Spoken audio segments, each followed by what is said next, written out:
कुलधर्म नष्ट झाला की अधर्म वाढला जाणार, अधर्म वाढला गेला की कुलस्त्रिया दूषित होणार, वर्णसंकर होणार आणि हे सर्व थांबलं जाणार. कोणी जलांजली द्यायला, त्याचप्रमाणे पिंड प्रदान करायला कोणी राहणार नाही. आणि ती पिंड प्रदान क्रिया, उदक प्रदान क्रिया जर लुप्त झाली तर पितर पतनाला जातील. हा त्याचा दुष्परिणाम अर्जुनाने दाखवलेला आहे. कुलक्षये प्रणश्यन्ति कुलधर्मा सनातनाः धर्मे नष्टे कुलम कृत्स्नम अधर्मो विभवत्युत अधर्माभिभवात् कृष्ण प्रदुष्यन्ति कुलस्त्रियः स्त्रीषु दुष्टासु आर्ष्णेय जायते वर्णसंकर संकरो नरकायैव कुलज्ञानां कुलस्य च पतन्ति पितरो येषां लुप्तपिण्डोदक क्रियाः. लुप्तपिण्डोदक क्रियाः पितरः पतन्ति. ज्यांची उदक प्रदान क्रिया आणि पिंड प्रदान क्रिया लुप्त झालेली आहे त्यांचे पितर पतनाला जातात. म्हणून पुत्राचे उचित कर्तव्य आहे, त्याने पिंड प्रदान उदक प्रदान केलं पाहिजे, म्हणजे पितरांचं ऊर्ध्वगमन होत असतं. पिंड पदावरी पिंड पदावरी क्रिया, त्यातलं प्रथम वर्ष श्राद्ध हे संपन्न होत आहे. पहिल्या 16 दिवस पर्यंत रोजचं कर्तव्य सांगितलेलं आहे पुत्राचं. 10 दिवस पर्यंत दिवसाप्रमाणे पिंड समर्पित करायचे.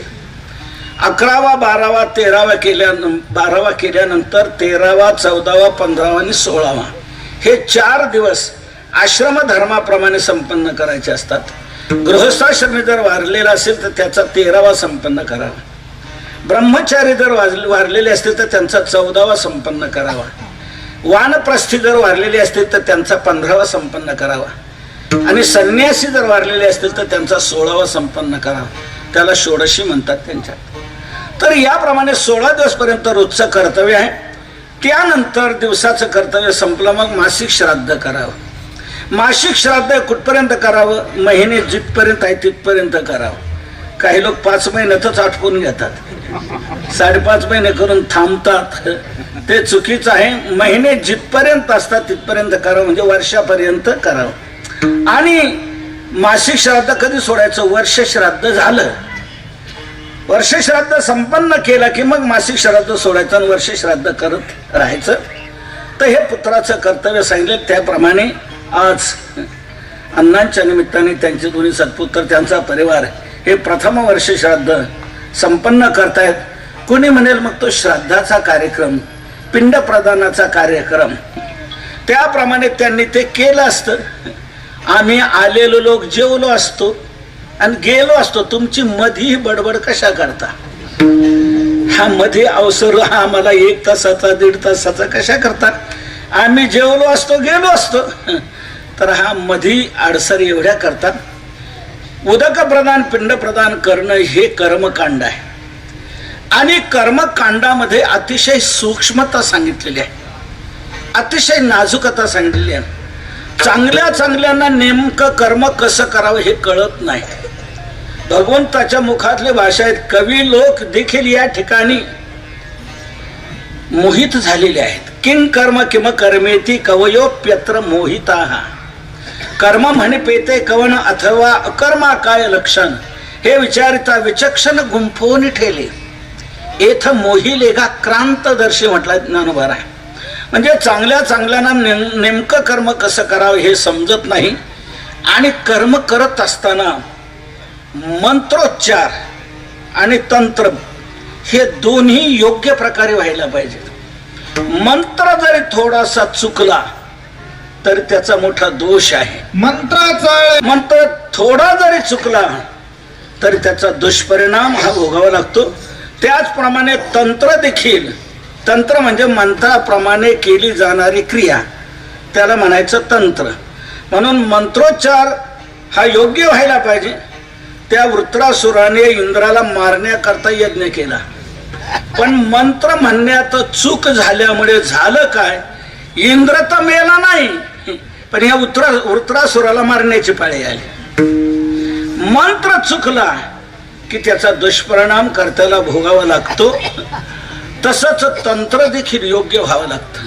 तंत्र म्हणजे मंत्रोच्चाराप्रमाणे केली जाणारी क्रिया, त्याला म्हणतात तंत्र. आपल्याला थोडासा एक नमुना त्यातला सांगतो म्हणजे लक्षात येईल.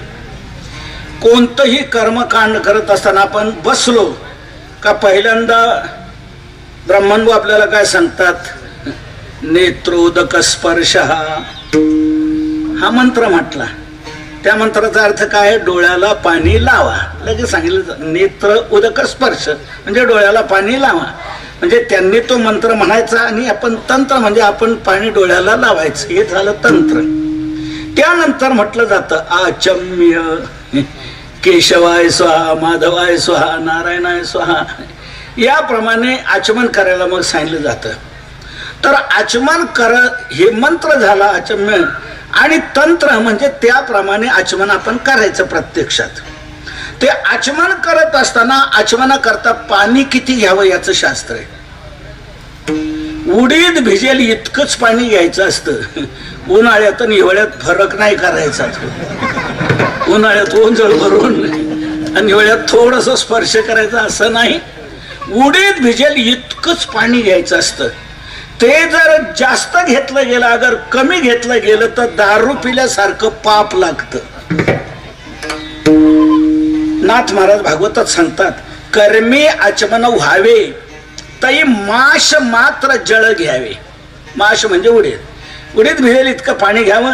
त्याची न्यूनाधिक जै पावे तै दोष पावे सुरापान सम. ते कमी जास्त झालं तर दारू पिल्यासारखं पाप लागतं. हे पहिल्या 1-2 मंत्राचं सांगितलं मी. थोडं जर तंत्र बिघडलं तर काय होतं, तसं 1 तास हे सर्व कर्मकांड चालत असतं. त्या 1 तासाच्या कर्मकांडात किती मंत्र चुकतील आणि किती तंत्रामध्ये बिघाड होईल, काय त्या यजमानाचं शिल्लक राहणार आहे, काय त्याच्या पात्रात पडणार आहे. महाराज इतके जर कर्मामध्ये दोष आहेत, अशा अडचणी आहेत, तर करायचंच कशा करता मग.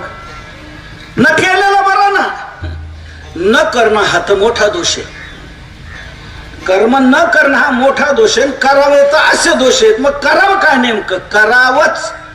मग दोष होतात त्याचं काय, तर दोष जे होतात ते घालवण्याकरता शास्त्रात पर्यायी मार्ग सांगितलेला आहे. पर्यायी मार्ग, जसं महापूर आला, नदीवरचा पूल तुटला. पूल तुटल्यामुळे आता पलीकडे जाता येईल का, नाही जाता येणार. मग पलीकडे जाता येण्यासाठी प्रशासन लगेच तातडीने युद्ध पातळीवर काम हाती घेतं, पर्यायी रस्ता. कारण लगेच पूल काही तासभरात उभा राहू शकत नाही. मग पर्याय रस्ता, वळण रस्ता, बाह्य वळण दिलं जातं. लगेच युद्ध पातळीवर ते घडवलं जातं. बाजूने वळण काढून रस्ता करून पुढे जाता येतं. तसं आपण कर्म करत असताना हा कर्मातला पूल जर तुटला गेला तर पुढे जाण्यासाठी, या कर्मकांडातील दोष जाण्यासाठी शास्त्रात एक मार्ग सांगितलेला आहे. आणि तो मार्ग म्हणजे नामचिंतन. नामस्मरण का केलं, नाम संकीर्तन का केलं की त्या कर्मातले दोष जातात आणि त्या कर्माला पूर्णता प्राप्त होते. आरंभी, त्या कर्माच्या आरंभी, कर्माच्या मध्ये आणि कर्माच्या अंती नामस्मरण जर आपण केलं तर नामस्मरणाने काय होतं, त्या कर्मातले दोष जातात आणि त्या कर्माला पूर्णता प्राप्त होते. तेने सकळ सिद्धी जगी झाले पूर्ण काम. श्रीमद भागवतात म्हटलेलं आहे, न्यूनम संपूर्णताम याती सद्यो वंदे तमच्युतम. त्या भगवंताचं स्मरण चिंतन जर केलं असतं तर न्यूनम संपूर्णताम याती. न्यून जी कर्मामध्ये न्यूनता जी येते, ती न्यूनता जाऊन त्या कर्माला पूर्णता प्राप्त होत असते. नाथ महाराजांची गोड ओवी याच्यावर, कर्मी कर्म विगुण होत तेथ स्मरावामी भगवंत, नामे न्यूनते पूर्ण होत ऐसे महिमान नामाचे. नामाने त्या कर्मातली न्यूनता जाते आणि त्या कर्माला पूर्णता प्राप्त होते. म्हणून आज अण्णांच्या या प्रथम वर्ष श्राद्धाच्या निमित्ताने त्यांची आवड त्यांचं जीवन ज्या भजनामध्ये गेलं, ज्या नामचिंतनात गेलं, त्यांच्या सत्पुत्रांनी, नातवांनी, या सर्व परिवारांनी ही नामसंकीर्तनात्मक सेवा आज आयोजित केलेली आहे आणि त्या दृष्टीने मला ती सेवा प्राप्त झालेली आहे. म्हणून आपण याच संबंधाने काय थोडंसं चिंतन करावं म्हणून मी जगद्गुरु तुकोबारायांचा हा अभंग सेवेला घेतलेला आहे. पुण्यवंत व्हावे घेता सज्जनांची नावे, निघे माझी वाचा तुटी महालाभ फुकासाठी. जगद्गुरु तुकोबाराय तुम्हा सर्वजीवांना संतांचे नामस्मरण करायला सांगतात. आपला वारकरी संप्रदाय हा भागवत वैष्णव संप्रदाय हा समन्वयवादी आहे. यात खूप समन्वय साधलेले आहेत. खूप अन्य संप्रदायांमध्ये समन्वय तितकासा दिसून येत नाही. बरीच विषमता, विभिन्नता दिसून येते. परंतु आपल्या वारकरी संप्रदायामध्ये समन्वय दिसून येतो. मी आपल्याला समन्वयाची 2-4 उदाहरणं तुमच्यापुढे ठेवली म्हणजे आपल्याला लक्षात येईल. काही संप्रदाय असे आहेत की ते फक्त निर्गुणालाच मानतात, सगुणाला मानत नाहीत. काही संप्रदाय असे आहेत ते सगुणाला मानतात, निर्गुणाला मानत नाही. पण निर्गुण आणि सगुण या दोन्हींनाही मानणारा, दोन्हींचं ऐक्य मानणारा संप्रदाय आपला वारकरी संप्रदाय. ज्ञानोबारायच देवाला म्हणतात, देवा तुला मी सगुण म्हणू का निर्गुण म्हणू?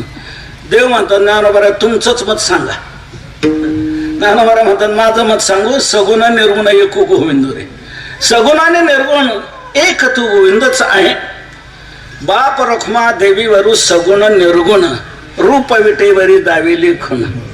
सगुण निर्गुण तुझं म्हणे वेद, तुका म्हणे भेद नाही नान.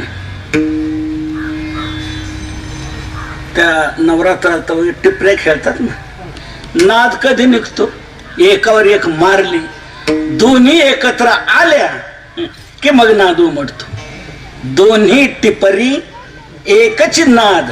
तसं सगुण निर्गुण नाही भेद रे तुकोबाराय म्हणतात.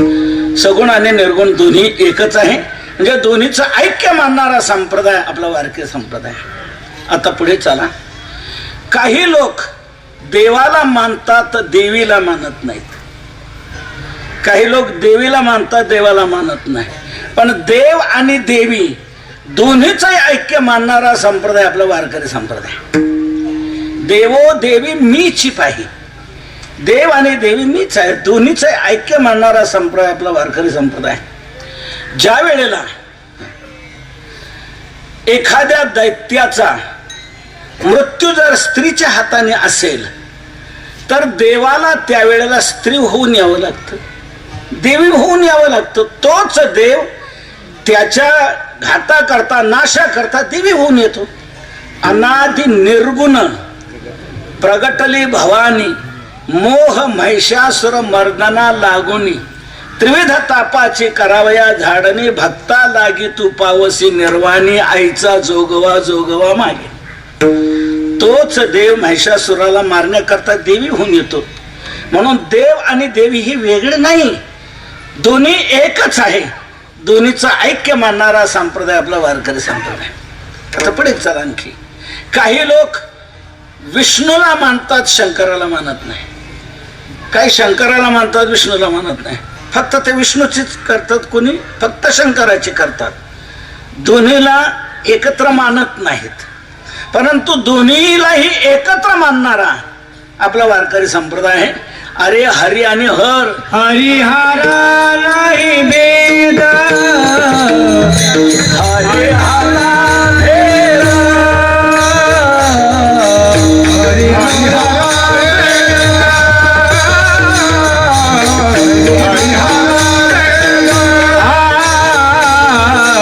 हरिहरा भेद, हरिहरा भेद, हरिहरा भेद, हरिहरा हरिहरा नाही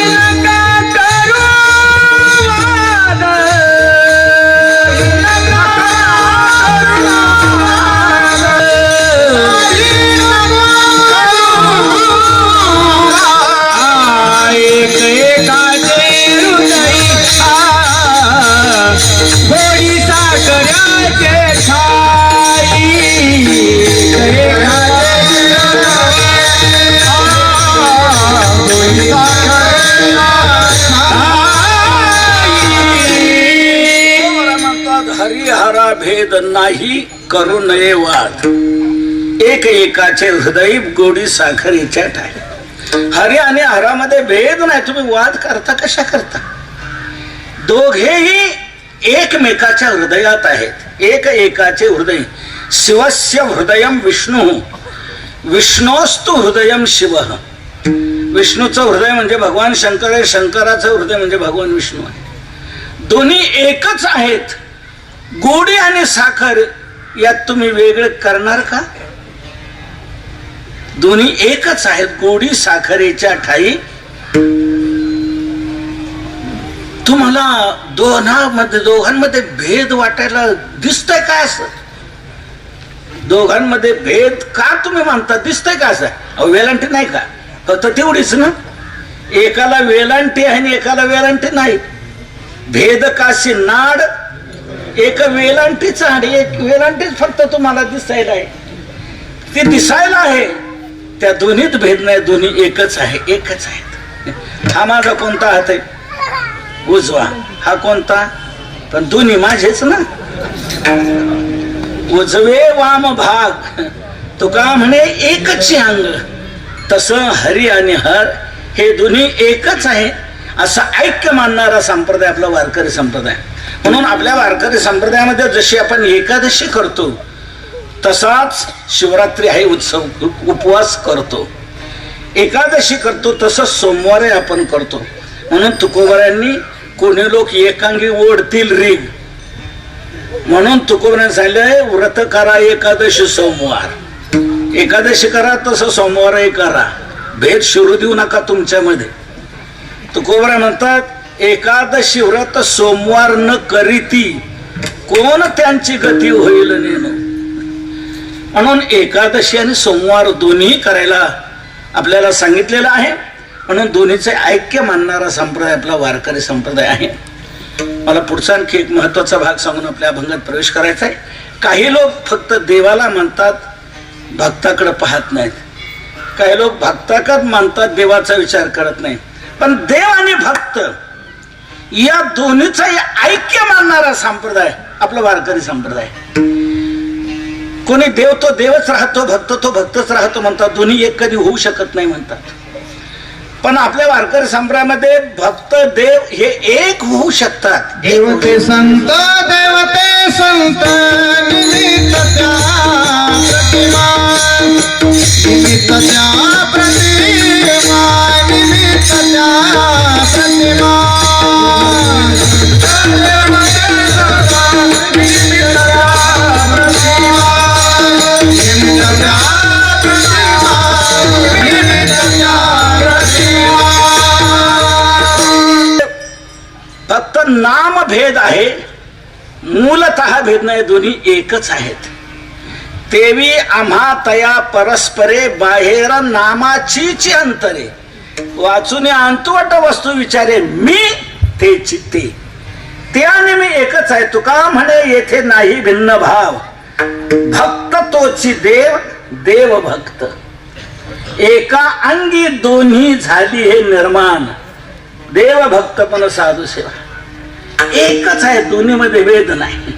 देव आणि भक्त तुझा नाही विचार, देव आणि भक्त तुझा नाही विचार, देव आणि भक्त तुझा नाही विचार, देव आणि भक्त तुझा नाही विचार. पुण्य रूप कैसा झाला संसार,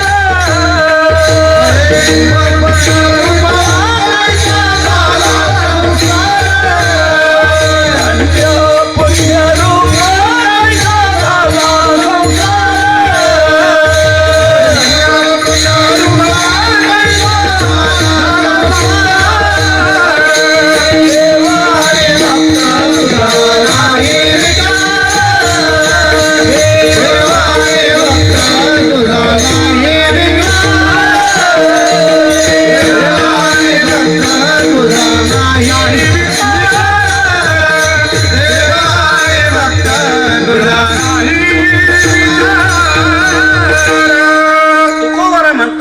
दोन्हीमध्ये भेद नाही, तुका म्हणे येथे नाही भिन्न भाव, दोन्ही एकच आहे. का हो महाराज, मग एक बोलू का काय? देव आणि भक्त दोन्ही जर एकच आहेत तर आपल्या वाङ्मयामध्ये देवाचं नामचिंतन करायला सांगितलंय. मग तसं संतांचं नामचिंतन केलं तर चालतं का? म्हणजे का चालणार? दोन्ही एकच आहे. देवाचं नामचिंतन करत चला, तसं संतांचं नामचिंतन करा की, काही हरकत नाही. काही हरकत नाही, ठीक आहे. देवाचं नामचिंतन करा, तसं संतांचं नामचिंतन करा म्हणता, काय हरकत नाही म्हणता, हरकत नाही, ठीक आहे, करता येईल. पण फल मिळेल का काही? देवाचं नामचिंतन केलं असताना पुण्य प्राप्त. हरिमुखे म्हणा, हरिमुखे म्हणा, हरिमुखे म्हणा, हरिमुखे म्हणा, हरिमुखे म्हणा,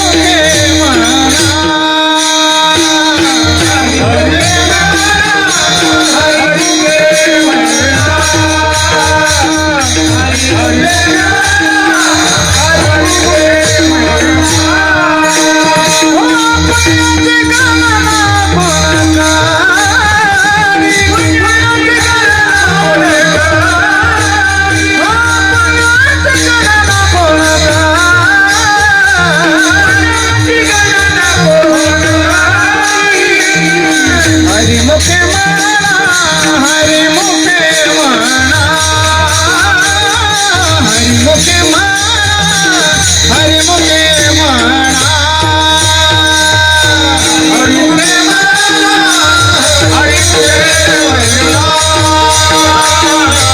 हरिमुखे म्हणा, हरिमुखे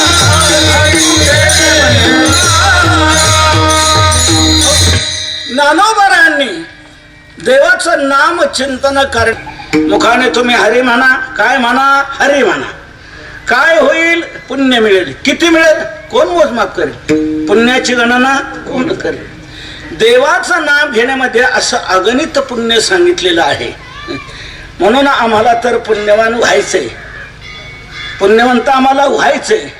आणि तुम्ही तर म्हणतात देवाचं नामचिंतन केलं, तसं संतांचं नामचिंतन केलं तर चालेल. मग देवाचं नामचिंतन करण्यात जसं अगणित पुण्य होतंय, मग संतांचं आम्ही नामचिंतन केलं तर अगणित पुण्य होईल का? तुकोबरा म्हणतात होईल का म्हणजे काय? नाही म्हणे आमचा उद्देश आहे. काय उद्देश आहे? पुण्यवंत व्हायचंय आम्हाला. मग आम्ही केलं तर चालेल का? तुकोबरा म्हणतात चालेल की, तुम्हाला पुण्यवंत व्हायचंय ना, मग काय करा? हेच तुकोबार आहे. आज आपण सेवेकरता घेतलेल्या अभंगाच्या प्रथम चरणातून पुण्यवंत व्हावे, पुण्यवंत व्हावे, पुण्यवंत व्हावे, पुण्यवंत व्हावे,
नाव घ्यायला सांगता त्याने आम्ही पुण्यवान होऊ का? मग तुकोबराय म्हणतात नक्कीच व्हा.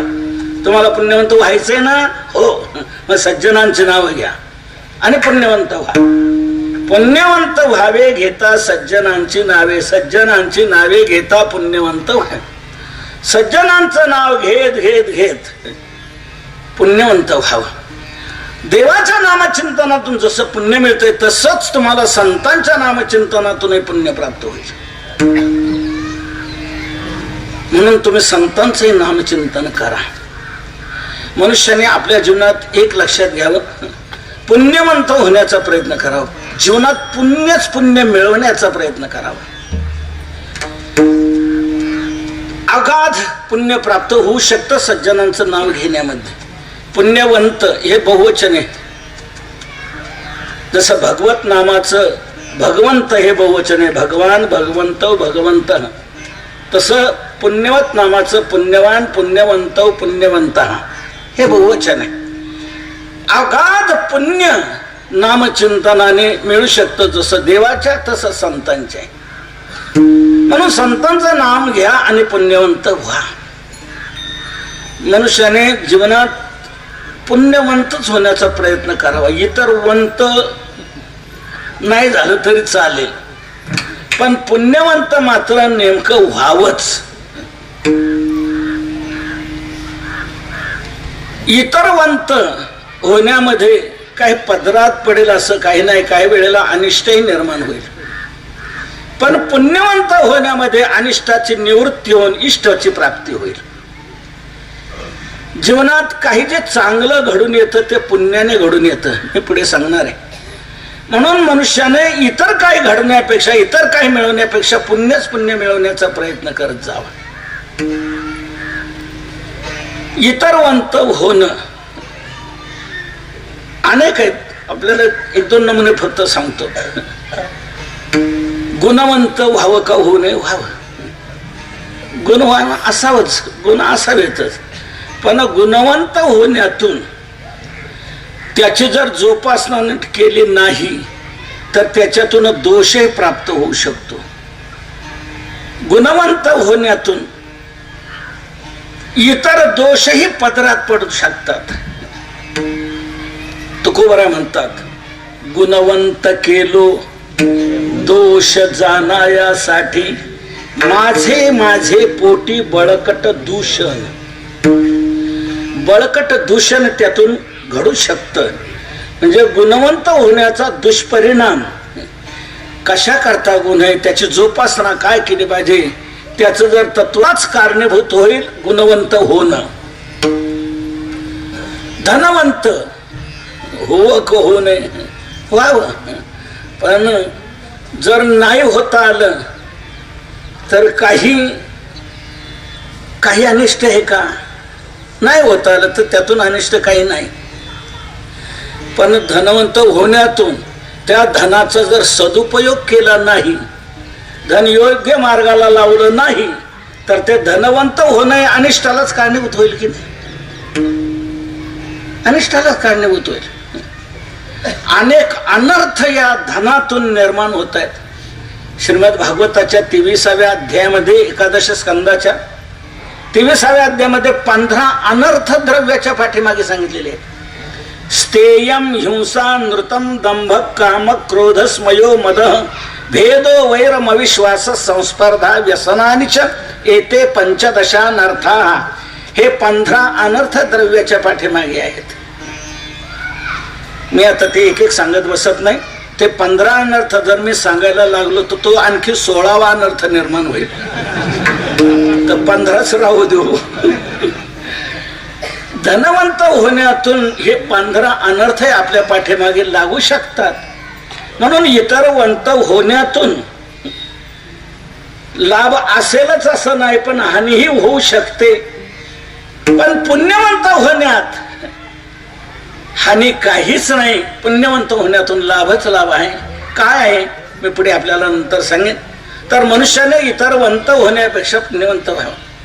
म्हणून धनवंत होणाऱ्याला तुकोबरायांनी 2 उपमा दिलेल्या आहेत. धनवंत एक बहिरटा अंधळे. धनवंताला दोन उपमा दिलेल्या, दोन विशेषण. तो बहिरट आहे ना आंधळा आहे. बहिरा आहे ना आंधळा आहे. म्हणजे धनवंत काही ऐकत नाही, त्याला ऐकू येतच नाही. मागून कोण हाका मारतात, कोण काय बोलतंय, पण तो ते ऐकायला तयार नसतो. म्हणून तुकोबरा म्हणतात तो बहिरट आहे. पैसा जवळ आला की तो कोणाचं काही मानत नाही, सगळ्यांनी माझं मानावं, तो कोणाचं मानायला तयार नसतो. म्हणून त्याला बहिरट म्हटले.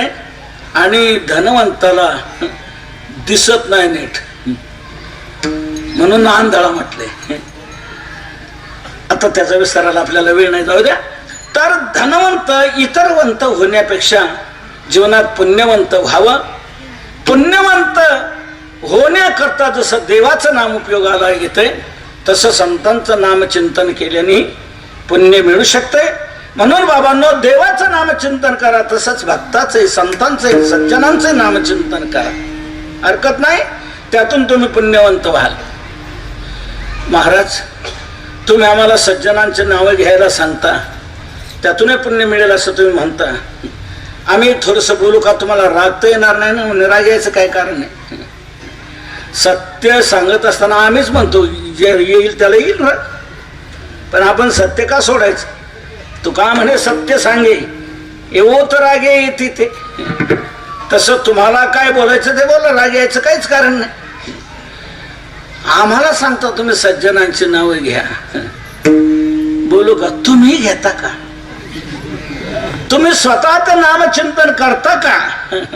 तुकोबरा म्हणतात आम्ही नुसतं दुसऱ्याला सांगण्याचं काम करतो असं नाही, तर आम्ही स्वतःही ते नामचिंतन इतकं करतो की माझी वाचा त्यात तुटी स्वीकारत नाही. ती माझी वाचा संतांचं नामचिंतन सातत्याने करत राहते. हेच तुकोबरा अभंगाच्या दुसऱ्या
आम्ही दुसऱ्याला त्याच वेळेला सांगतो की स्वतः आम्ही अनुभव घेतो आणि मगच दुसऱ्याला सांगत असतो.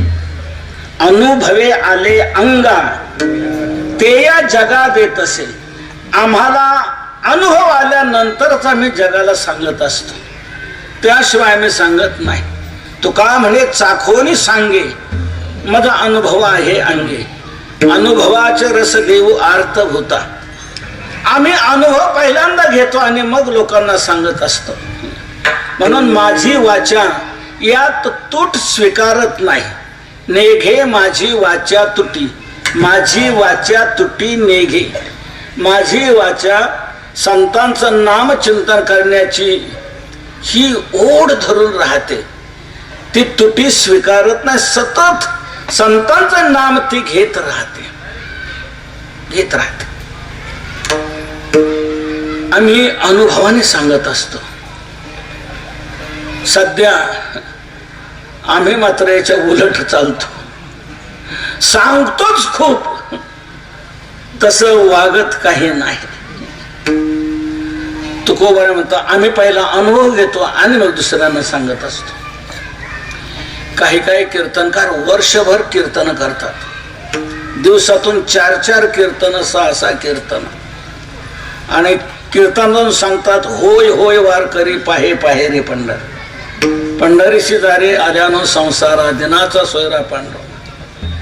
वर्षभर कीर्तन करत सांगत राहतात आणि हेच महाराज वारीच्या वेळेला गावीच दिसतात.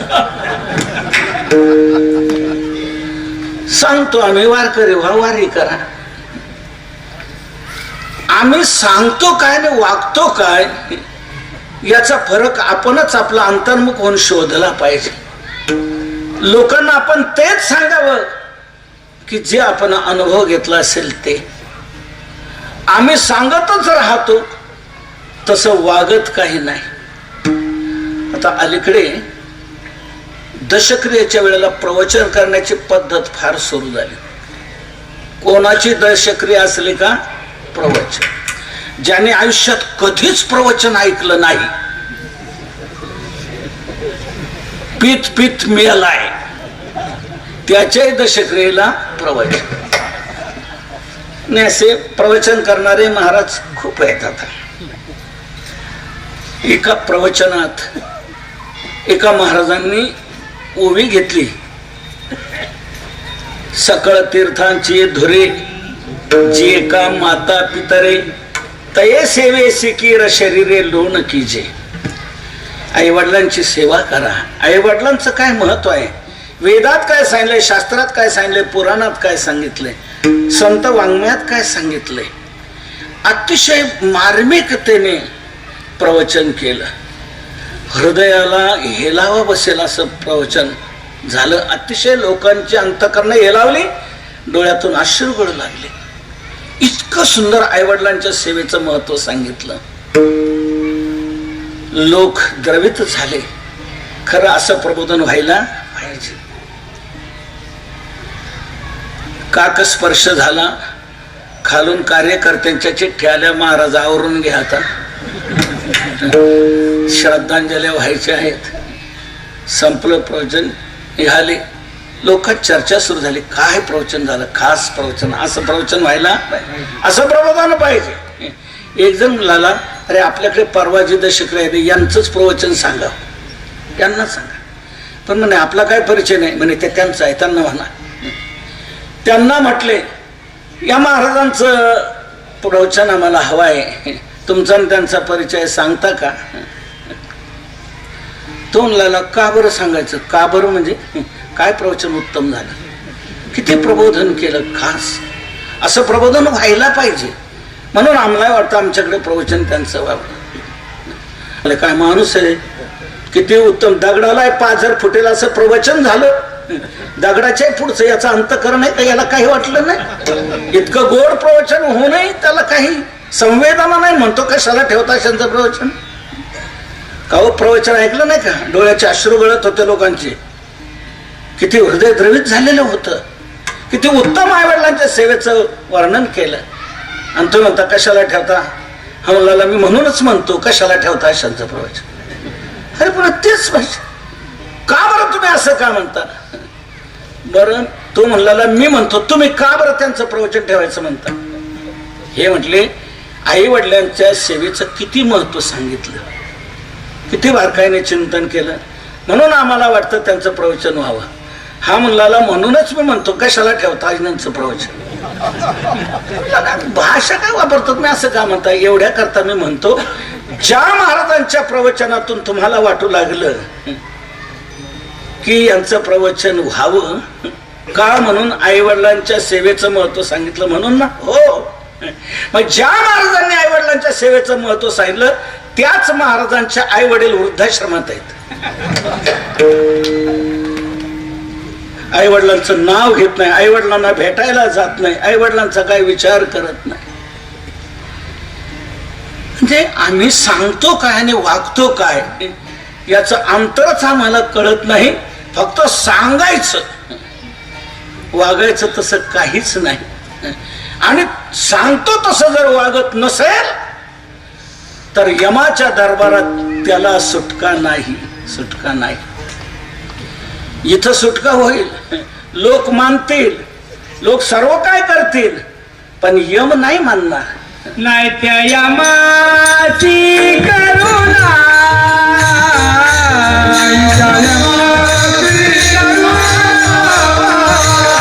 बाहेर काढी ती कुडी प्राणा,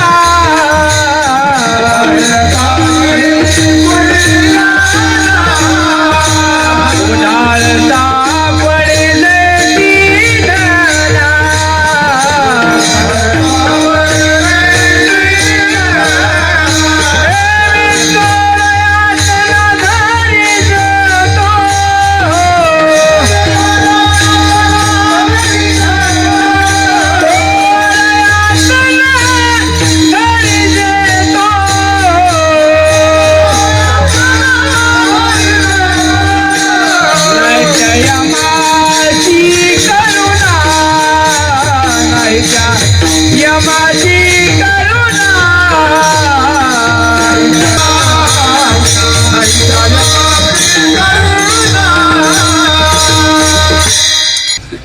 मला पुढचं सांगायचं आणखी महत्वाचं.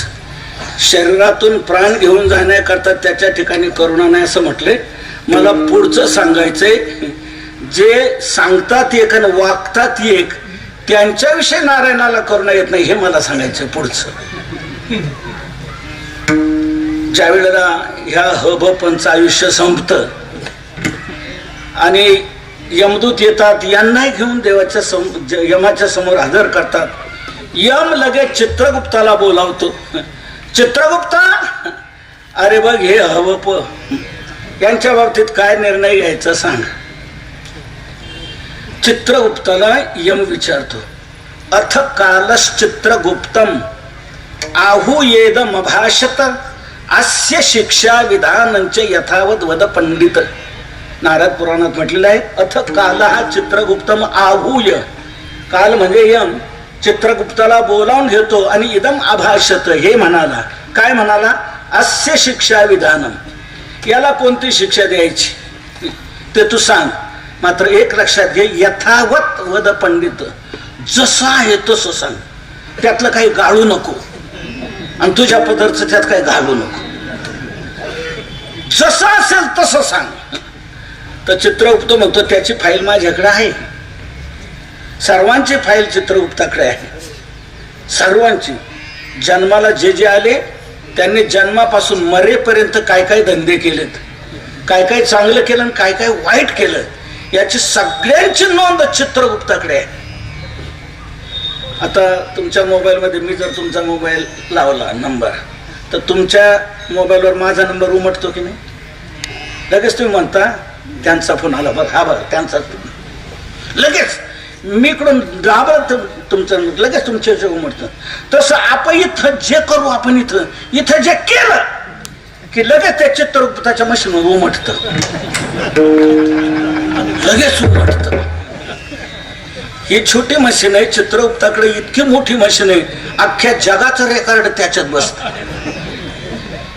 मी नाही सांगत, ज्ञानोबराय सांगतात 10व्या अध्यायामध्ये, जगाची शुभाशुभे लिहिती, प्राणी याच्या मानसाचा झाडा घेती, केल्यानुरूप होती भोग नियम, जे जे तया नियमित या माझी यम, यम संयमतामहम, संयमन करणाऱ्यामध्ये यम ही माझी विभूती आहे असं भगवान सांगतात. तर यम कसं संयमन करतो त्याचा विस्तार ज्ञानोबरायांनी केलाय. जगाची शुभाशुभे लिहिती, जगाची, पूर्ण जगाची, शुभ काय अशुभ आहे ते सर्व लिहिलं जातं, फक्त बोगटेकरांचंच लिहिलं जातं असं नाही, सर्वांचं, सर्व जगाचं लिहिलं जातं.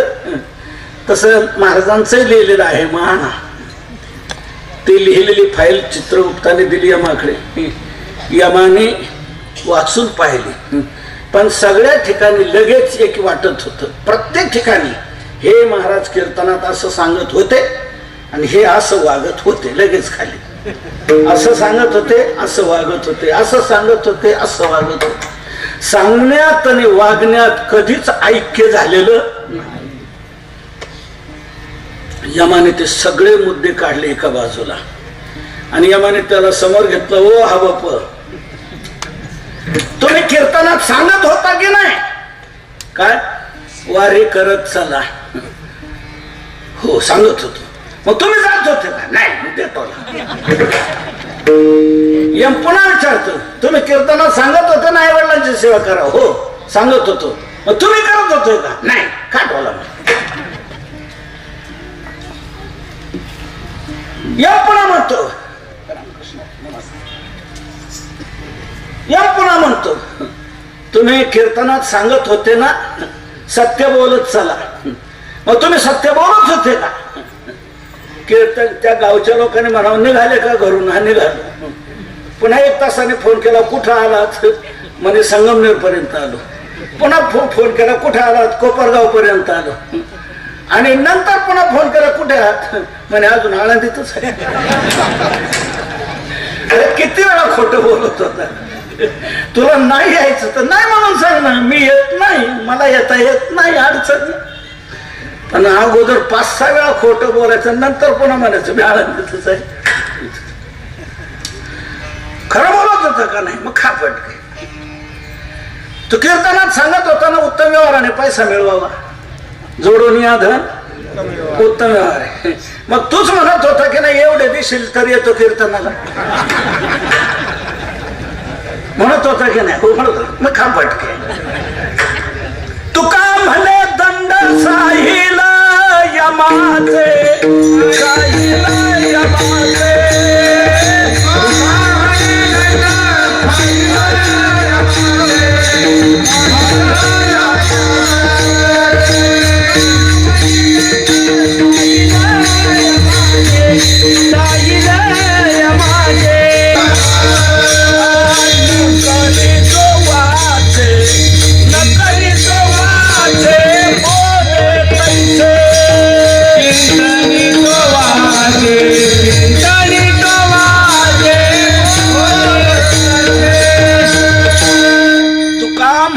दंड साहिल यमाचे, न करी जो वाचे बोले तैसे.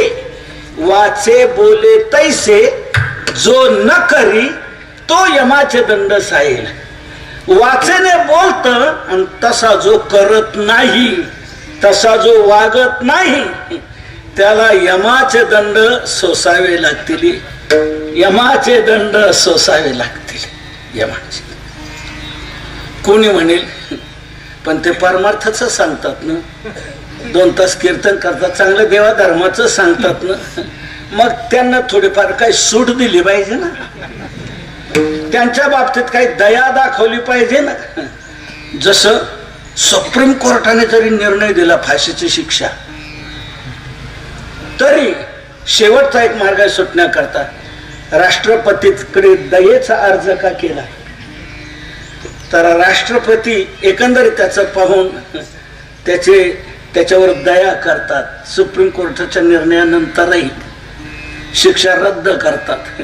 तसं हे हवं कीर्तन करत होते ना आयुष्यभर, रोज 4-4 कीर्तन, इतकं देवाचं धर्माचं महत्व सांगत होते. मग त्यांच्या बाबतीत काही दया? तुकोबरा म्हणतात नाही, नये नारायणा करुणा त्यांची. रवरव कुंभ पाक भोगिती यातना, नये नारायणा करुणा त्यांची. नारायणाला त्यांची करुणा येत नाही, दया येत नाही. तुमच्यावर तर फार जबाबदारी आहे, जसं बोलता तसं वागण्याची. विठ्ठला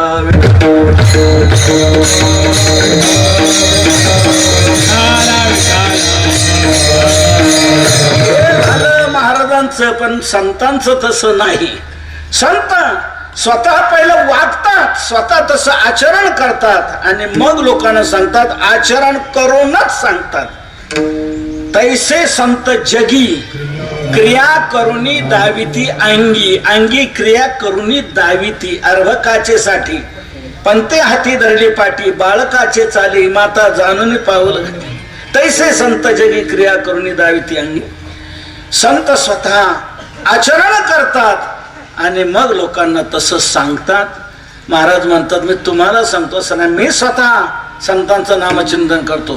मी जसं देवाचं नामचिंतन करण्यामध्ये माझी वाचा विसावा घेत नाही. नेघे नेघे नेघे माझी वाचा विसावा. तसं संतांचं नाम घेण्यात मध्ये माझी वाचा विसावा घेत नाही. संतांचं नाम सारखं घेत राहते मेघे माझी वाचा तुटी. सतत ते नामचिंतन करत राहते. मी काही काही वेळेला सांगतो अगं थांब जरा विसावा घे, नाही ऐक जरा, पण नाही. माझी मज झाली अनावर वाचा छंदया नामाचा घेतला असे.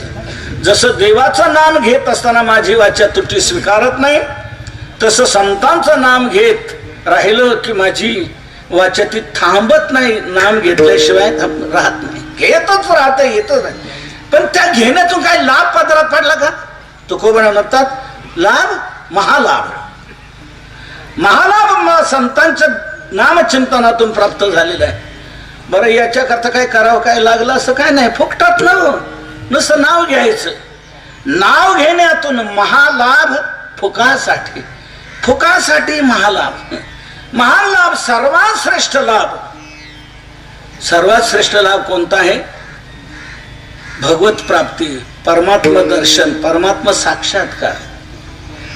तर या संतांचं नाम घेण्यात मला तो महान लाभ प्राप्त झालेला आहे.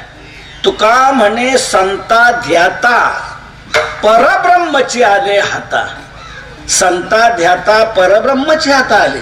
मी संतांचं ध्यान करत राहिलो, स्मरण करत राहिलो, चिंतन करत राहिलो, त्यातून महालाभ मला असा प्राप्त झाला की परब्रह्मच माझ्या हाताला आलं. नाशिवंत देता ब्रह्म येईल हाता, ऐशी ज्याची कथा पुराण.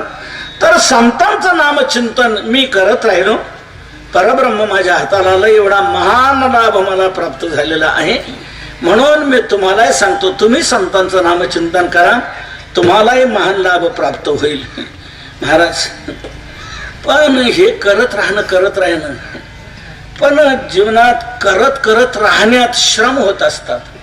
कोणती कर्म करताना श्रम होत असतात आणि त्यावेळेला जीवाला विश्रांतीची अपेक्षा असते.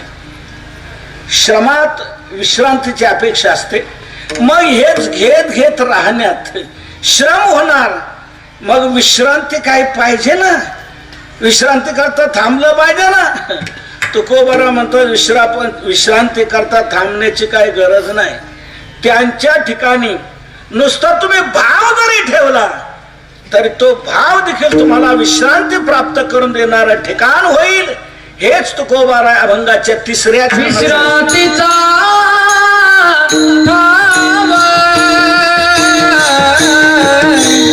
विश्रांतीचा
विश्रांती करता अन्य काही मार्गाला जाण्याची गरज नाही.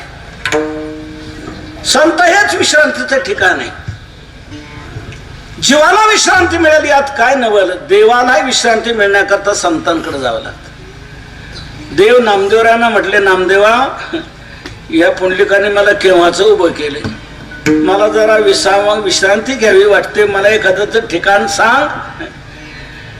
नामदेवराय सांगतात, नामा म्हणे विश्रांती घ्यावया कल्पभरे, विश्रांती घ्यावया कल्पभरे, विश्रांती घ्यावया कल्पभरे,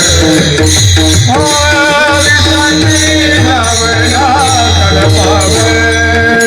नाम म्हणे देवा जनकया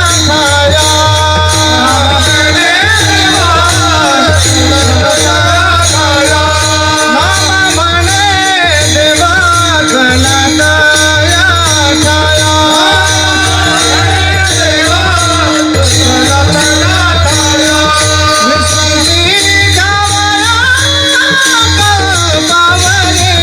विश्रांती घ्यावया कल्पभरे, विश्रांती घ्यावया कल्पभरे. विश्रांतीला एकमेव गावाला असते, त्या गावाला जाण्यात विश्रांती मिळते.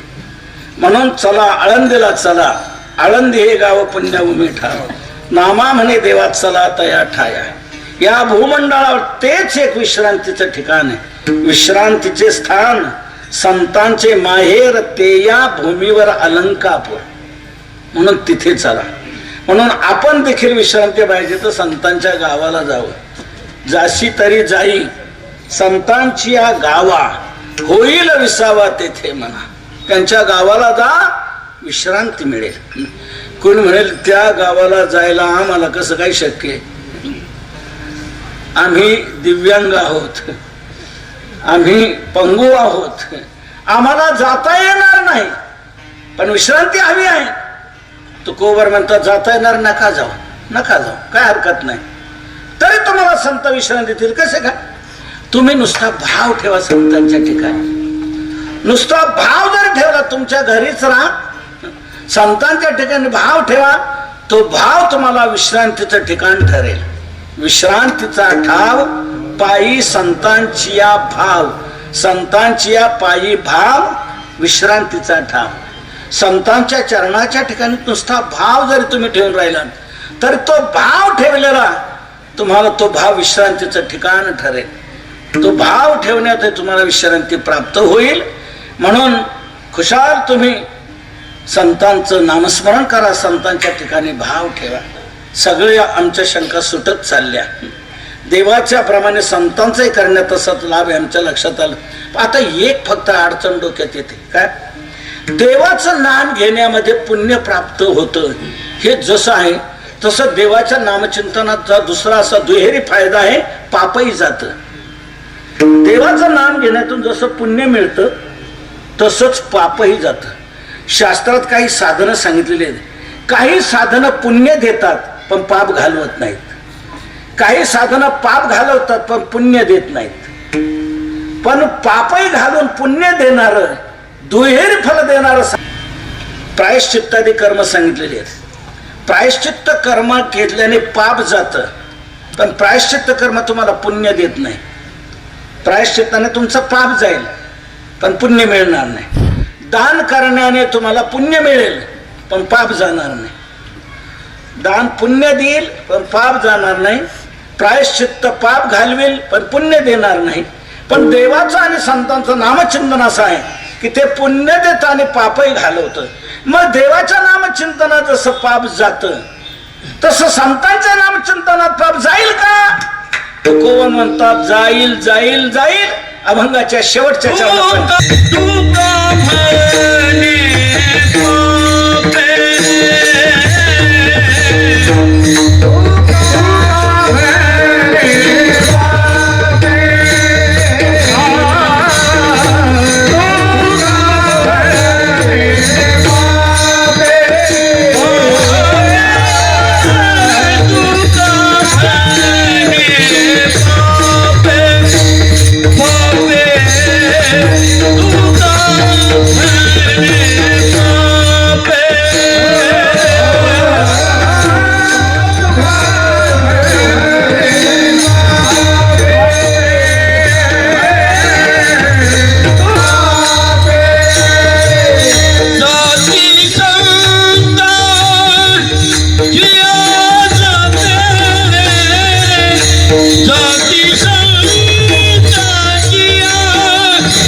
हे दुहेरी फलदायी आहे. पुण्य देत आणि पापही घालवतंय. पुण्याची गणना कोण करी तसंच पापही घालवतंय हे हरिपाठात सांगितलंय. हरि उच्चारणी अनंत पाप राशी जातील लयासी क्षणमात. नाम मंत्र जप कोटी जाईल पाप. नाम संकीर्तन वैष्णवांची जोडी पापे अनंत कोडी गेली त्याच्या. नाम चिंतनाने जसं पुण्य मिळतं तसं पापही जातं. हे देवाच्या नामचिंतनात जसं साफल्य आहे तसंच संतांच्या नामचिंतनाने पापही जात. तुका म्हणे पापे जाती संतांची या जपे. संतांची या जपे पापे जाती. संतांच्या हे नाम जपातून पाप जात. पाप राहत नाही न तुकोबर आहे पण पाप जात पण जळून जाते देवाच्या नामचिंतनाने. नाम संकीर्तन साधन पे सोपे जळतील पापे जन्मंत. नुसतं जात नाही जळून जात पळून जात नाही.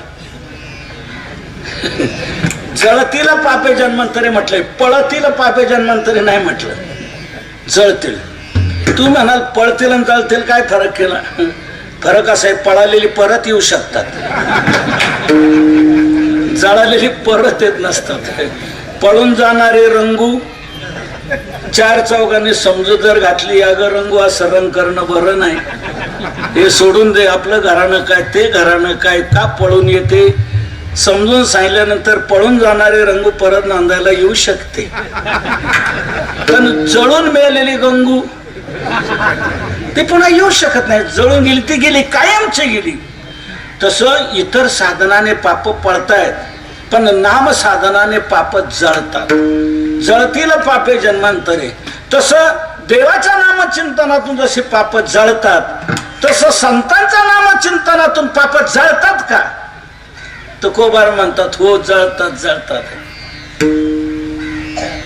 तयाच्या चिंतने तरतील दोषे जळतील राशी पातकाच्या.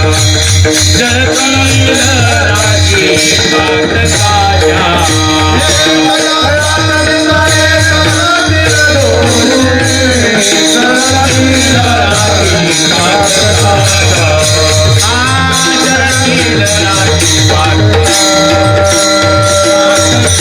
पवित्र तो देह वाणी पुण्यवंत जो वदे अच्युत सर्व काळ. तयाच्या चिंतने तरतील दोषी जळतील राशी पातकांच्या. त्या संतांच्याही नामचिंतनात पापाच्या राशीच्या राशी जळून जातात. जसं देवाच्या नामचिंतन हरिउच्चारणानंतर पाप राशी जातील लयासी तसं तयाचे चिंतने तरतील दोषी जळतील राशी पातकांच्या.